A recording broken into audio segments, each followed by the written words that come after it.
بسم اللہ الرحمن الرحیم۔ السلام علیکم دوستو، میں محمد افتخار آپ کے اپنے چینل ہسٹری اینڈ سٹوریز میں حاضر ہوں قسط نمبر 14 کے ساتھ۔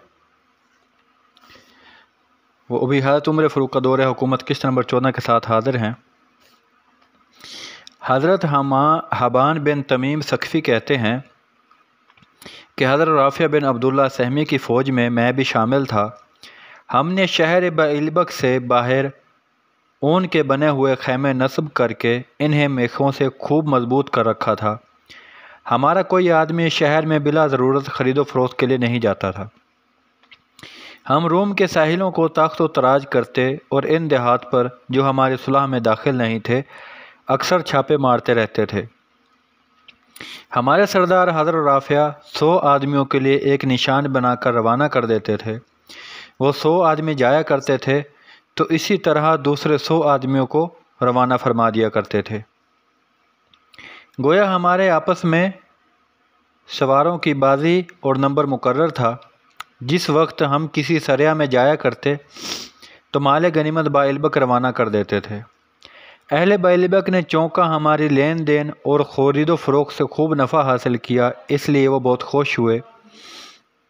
نیز انہوں نے جب معاملات اور برتاؤ میں ہمیں ایک امین اور صادق القوم پایا اور کسی بات میں ہمارا جھوٹ اور خیانت نہ دیکھی اور ظلم و تعدی ہم نے کسی پر جائز نہ رکھی، صدق و راستی اپنا شعار بنایا، تو ان کے دل بہت خوش ہوئے اور انہوں نے ایک تھوڑی سی مدت میں بہت بڑا نفع حاصل کر لیا۔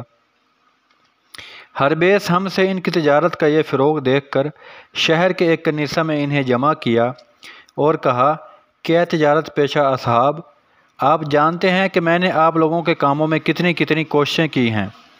تمہارے جان و مال، بیوی اور بال بچوں کے بچانے میں کس قدر صحیح سے کام لیا، شہر کو آفات سے بچایا، ساتھ ہی مال کی قربانی کی اور ایک بہت زیادہ رقم تمہارے لیے خرچ کر دی۔ تمہارے جیسا معمولی حیثیت کا ایک آدمی رہ گیا، اپنے مال کے ساتھ ساتھ اپنا اسلحہ بھی دے دیے۔ سب سے زیادہ میرے ہی غلام آدمی اور کنبے قبیلے کے سخت تلوار کے گھاٹ اتار دیے گئے ہیں۔ میں نے شہر پر جو توان جنگ مقرر کیا ہوا تھا، اکیلے نے چوتھائی رقم بھی دی، اور اب تم اس قابل ہو گئے کہ ان عربوں سے تجارت میں بہت منافع حاصل کر رہے ہو۔ انہوں نے جواب دیا کہ تو نے جو کچھ کہا ہے وہ سب صحیح ہے اور درست ہے، مگر اس سے تیرا مطلب کیا ہے اور ہم سے اب کیا چاہتا ہے؟ اس نے کہا، اس وقت تو میں تمہارا سردار اور افسر تھا، مگر اب تم جیسا ایک شخص ہوں۔ میں نے عربوں کو اپنا مال سے جو کچھ دیا ہے، میں چاہتا ہوں کہ تم اس کے عوض مجھے کچھ لوٹا کے دو۔ انہوں نے کہا، سردار ہم تجھے کہاں سے لا کر دیں؟ اس نے کہا، میں تمہیں یہ تکلیف دینا نہیں چاہتا کہ تم اپنے میں سے مجھے کچھ بھی بانٹ کے دو، اور نہ یہ منشا ہے کہ گھروں سے نکال کے مجھے کچھ بخش دو، بلکہ یہ چاہتا ہوں کہ ان عربوں کی تجارت میں تمہیں جو فائدہ حاصل ہوا کرے، اس منافع میں سے 10واں حصہ مجھے دے دیا کرو۔ شہر والے یہ سن کر بہت سٹ پٹائے اور انہیں سخت ناگوار گزرا۔ ایک دوسرے کی طرف مخاطب ہو کر آپس میں مشورہ کرنے لگے۔ آخر بعض کی رائے ہوئی کہ واقعی جو کچھ ہمارے پاس ہے وہ اسی سردار کی بدولت ہے۔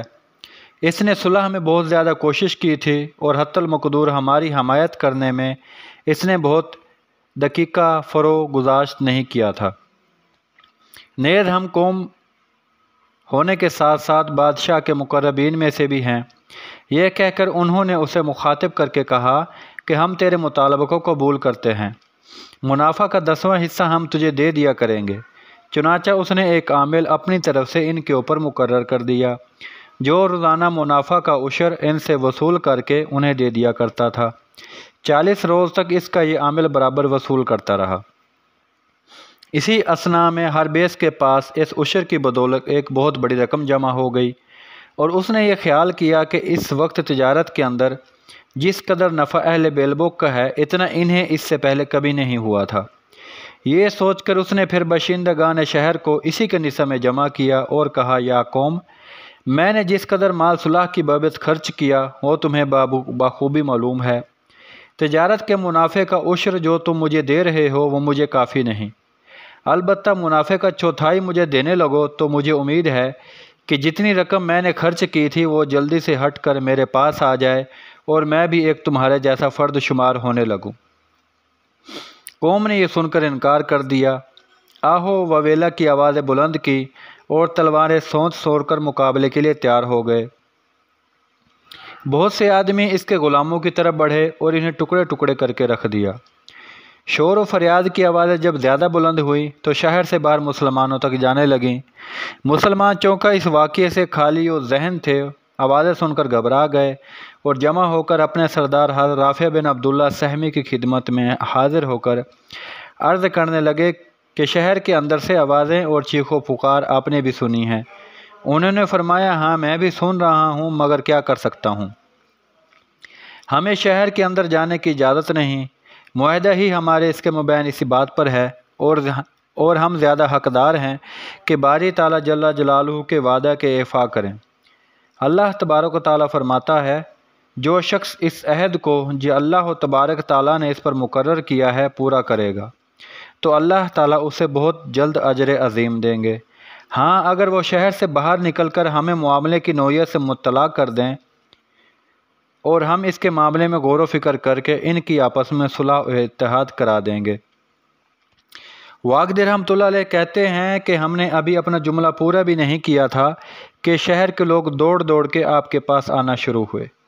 جب تمام آدمی آ کے آپ کے پاس کھڑے ہو گئے تو انہوں نے آپ شروع سے آخر تک کا تمام قصہ، یعنی پہلے جمع کر کے عشر مقرر کرنا، پھر نقص عہد کر کے دوبارہ چوتھائی حصہ مانگنا وغیرہ سب بیان کر دیا اور کہا کہ ہم اللہ سے اور آپ سے اس بات کا انصاف چاہتے ہیں۔ آپ نے فرمایا کہ میں اسے ایسا کبھی نہیں کرنے دوں گا۔ انہوں نے کہا، ہم تو اسے نیز اس کے تمام غلاموں کو قتل بھی کر دیا۔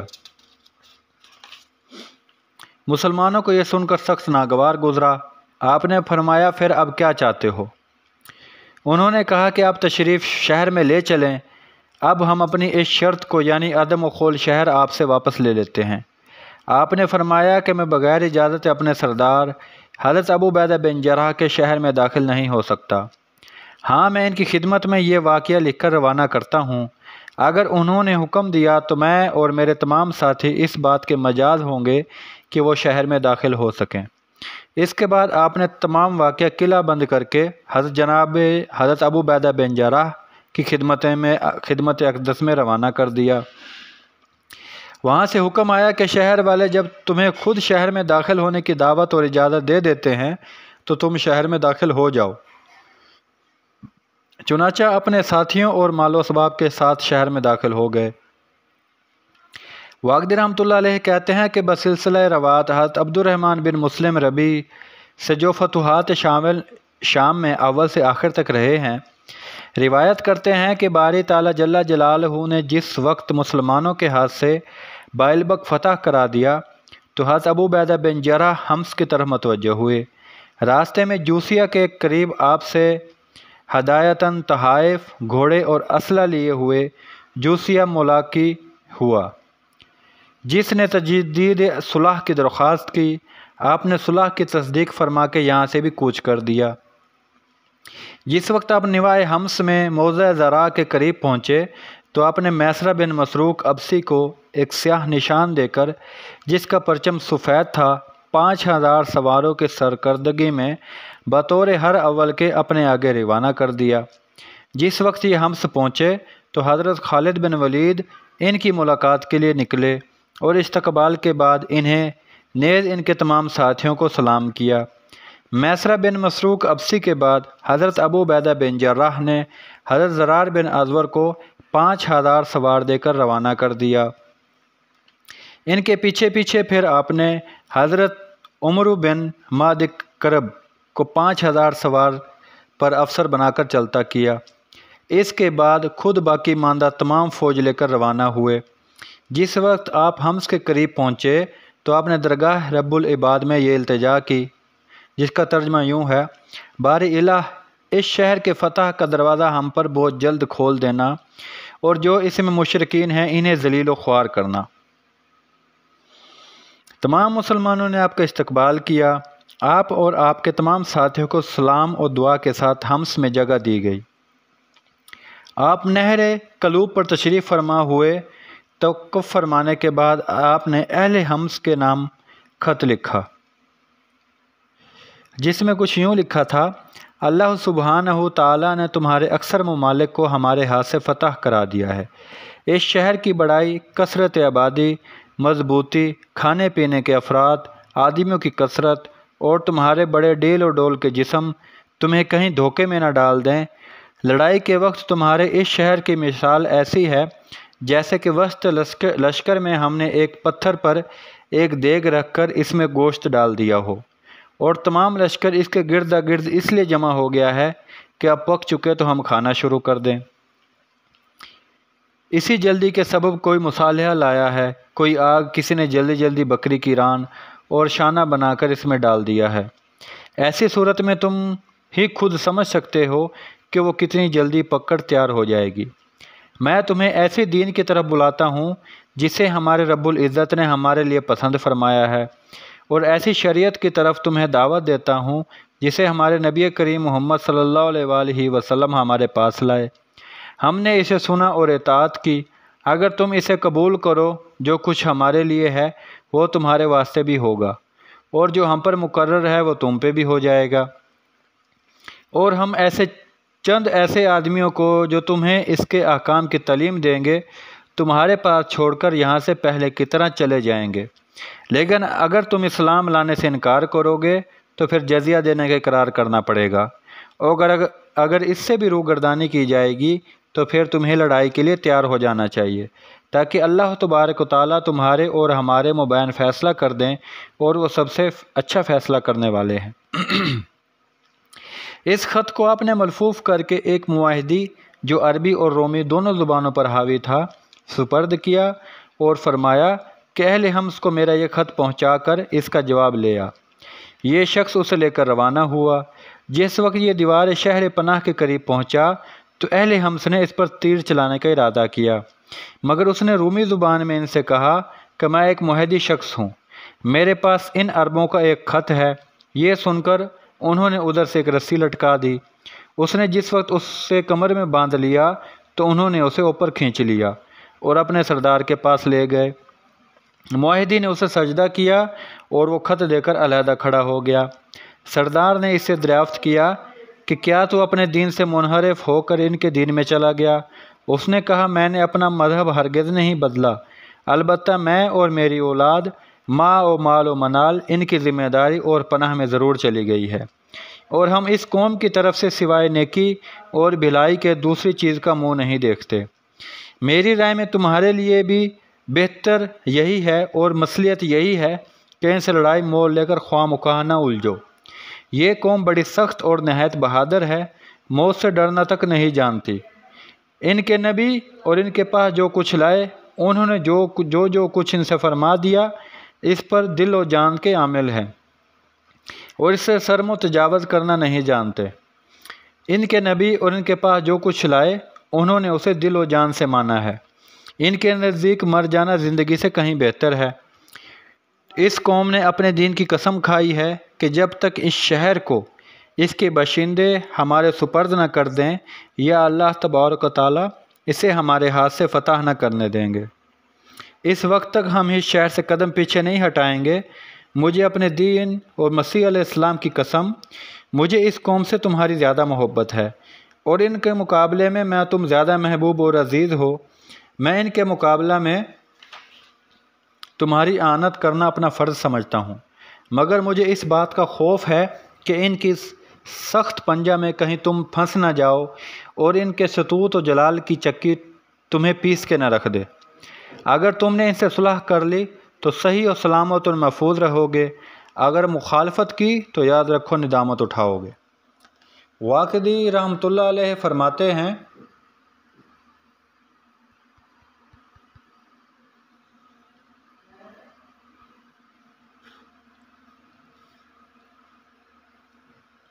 کہ حمص کا سردار مریث یہ کلمات سن کر بےتاب ہو گیا اور غصے میں اس طرح بڑبڑانے لگا، انجیل صحیح اور عیسیٰ مسیح کی قسم، اگر تو ایلچی نہ ہوتا تو تیری اس زبان درازی کے باعث گدی سے تیری زبان کھنچوا لیتا۔ یہ کہہ کر اس نے وہ خط ایک ایسے شخص کو پڑھنے کے لیے دیا جو عرب کے لکھے ہوئے خط کو بخوبی پڑھ سکتا تھا۔ اس کے بعد حکم دیا کہ اس کا جواب لکھائے۔ چنانچہ کلمات کفر کے بعد اس نے یہ خط لکھا: یا معاشر العرب، تمہارا خط پہنچا، جو کچھ اس میں دھمکی، تہدید و وعید کی گئی ہے وہ معلوم ہو گئی۔ اہل شام کے جن لوگوں سے اب تک تمہارا سابقہ پڑتا رہا ہے، ہم ان لوگوں میں سے نہیں ہیں۔ خود بادشاہ ہرقل آڑے وقت میں ہم سے مدد چاہتا رہتا ہے، اور جب کوئی بڑی مہم یا لشکر اس پر آ پڑتا ہے تو آنا چاہتا رہتا ہے۔ ہماری شاہ پناہ نہایت مضبوط، ہمارے دروازے بے حد پختہ، اور ہماری جنگ بڑی ہولناک جنگ ہوتی ہے۔ ہم تم سے لڑائی کے لیے ہر وقت تیار ہیں۔ یہ خط لپیٹ کر اس نے معاہدے کے سپرد کیا اور لوگوں کو حکم دیا کہ انہیں رسی میں باندھ کے لٹکا دیا جائے۔ چنانچہ یہ شہر پناہ کے باہر لٹکا دیا گیا۔ جس وقت حضرت ابو عبیدہ بن جراح کے پاس حاضر ہوا تو وہ خط کھول کر پڑھا، مسلمانوں کو سنایا۔ بہادران اسلام سنتے ہی لڑائی کے لیے تیار ہو گئے۔ حضرت ابو عبیدہ بن جراح نے اپنے لشکر کو 4 حصوں میں تقسیم فرمایا۔ پہلا حضرت مصعب بن فرازی کے ماتحتی میں دے کر باب جبل کی طرف، جو باب صغیر کے متصل تھا، روانہ کیا۔ دوسرا حصے کو حضرت شرحبیل بن حسنہ کاتب رسول کے سرکردگی میں دیا۔ تیسرے دستے کو مرکال بن ہاشم بن عتبہ کے زیر کمان دے کر انہیں باب صغیر کی طرف بھیجا۔ چوتھے رسالہ کو حضرت یزید بن ابو سفیان کے ہمراہ کر کے انہیں باب شام پر متعین کیا، اور خود حضرت خالد بن ولید کے ہمراہ باب رستن پر رہے۔ کہتے ہیں کہ مسلمانوں نے اس شہر کو چاروں طرف سے گھیر لیا، اور جتنے دن باقی تھے اس میں برابر جنگ ہوتی رہی۔ رومیوں کے جو تیر ان تک آتے تھے، یہ انہیں برابر چمڑے کی ڈھال پر لیتے رہے، لیکن ان کے تیر جو شہر پناہ والوں پہ برس رہے تھے، ان کا کھالے جانا ذرا مشکل امر تھا۔ آخر شام تک یہی ہوتا رہا۔ صبح جس وقت آفتاب عالم اپنی کرنوں کی تیز مشرق کی ترکش اقصائے عالم پہ برساتا ہوا نمودار ہوا، تو حضرت خالد بن ولید نے ان تمام غلاموں کو جو اس وقت مسلمانوں کے لشکر میں موجود تھے جمع کر کے یہ حکم دیا کہ تلواریں حمائل اور ڈھالیں لٹکا کے حمص کے شہر پناہ پہ یلغار بول دیں، اور ڈھالوں پر دشمن کے تیر روک روک کر اپنی اپنی شمشیر خالد شگاف کے جوہر مقابلے میں دکھلانے لگے۔ حضرت امیر ابو بن جراح نے فرمایا: یا ابا سلیمان، محض غلاموں کی جنگ ہمیں کفایت نہیں کر سکتی۔ آپ نے جواب دیا: آپ ذرا خاموشی کے ساتھ دیکھیں اور میں جو کچھ کر رہا ہوں اس کی مخالفت نہ فرمائیں۔ میرا مقصود اس سے یہ ہے کہ ہم ان پر یہ بات ثابت کر دیں کہ ہماری نظروں میں ان کی کوئی وقت نہیں ہے، اور ہم اس لڑائی کو اتنی زیادہ اہمیت نہیں دیتے کہ خود ان کے مقابلے کے لیے نکلے، بلکہ ہم انہیں اتنا کمزور سمجھتے ہیں کہ انہیں ہمارے غلام ہی کافی ہیں۔ یہ سن کر حضرت ابو عبیدہ بن جراح نے فرمایا: بہت بہتر ہے، اللہ تعالیٰ تمہیں توفیق عنایت فرمائے۔ جس وقت تمہاری سمجھ میں آئے کرو۔ یہ غلام 4000 تھے۔ حضرت خالد بن ولید نے 1000 پیدل عرب بھی ان کے ساتھ کیے اور انہیں شہر پناہ پر حملہ کرنے کا حکم دے دیا، اور فرمایا کہ تیر برسانے کے ساتھ ساتھ تلواروں کی ضربیں شہر پناہ کی دیواروں پر لگائی جائیں۔ چنانچہ عربی ان غلاموں کے پیچھے پیچھے کھڑے ہوئے تھے، اور یہ غلام ڈھالوں میں اپنے آپ کو چھپائے ہوئے تیروں کی بچھاڑ اور تلواروں کی ضربیں لگا رہے تھے، جن میں بعض تلوار دیوار پر پڑ کر اپنی جھنکار کے ساتھ جھڑ جاتی اور بعض مڑ کر رہ جاتی تھیں۔ واقدی رحمۃ اللہ علیہ کہتے ہیں کہ موریث ملعون، جو یہاں کا سردار تھا، اپنے سرداروں کے ساتھ شہر پناہ کی دیوار پر آیا۔ اس کے گردا گرد ان کے افسران اور باڈی گارڈ یعنی محافظ دستہ موجود تھے، جن کے سروں پر سلیبیں بندھی ہوئی تھیں۔ یہاں آ کر یہ ان غلاموں کی فوج کی حرکات و سکنات بغور ملاحظہ کرتے رہے۔ سردار موریث نے اپنے افسروں کو مخاطب کرتے ہوئے کہا کہ میں ان عربوں کو جس طریقہ اور حیت میں دیکھ رہا ہوں،